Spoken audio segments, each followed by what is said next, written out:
In this video, we're going to show you how to use the Deployment app to schedule deployments of your features for a release.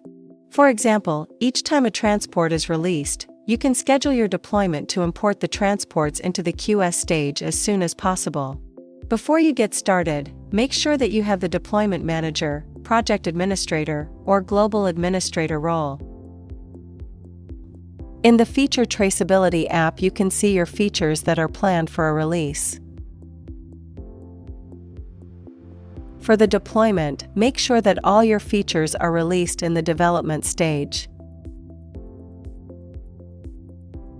Next, open the Deployment app.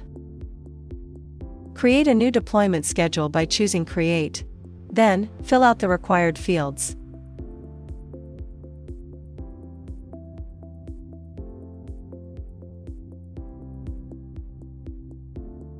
Make sure that you have access to all private projects that are part of the deployment plan. Select a target tenant. Target tenants include quality assurance, pre-production, and production systems from a system group, which are assigned to the project via the deployment plan. Next, set a start time.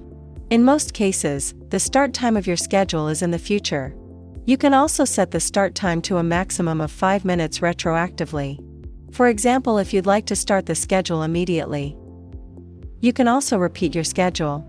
Keep in mind that you should schedule a higher frequency of the import use case on the managed system than on the deployment schedule in SAP Cloud ALM. Next, select the corresponding release for your features. After the deployment schedule is completed, go to the Features Traceability app. There you can see that the import into the quality assurance system was successful irrespective of the feature status. Now, open one of your features. There you can see that the transport request was deployed. In the history, you can see that the feature was deployed by system action. This means that the schedule of the deployment app was performed successfully.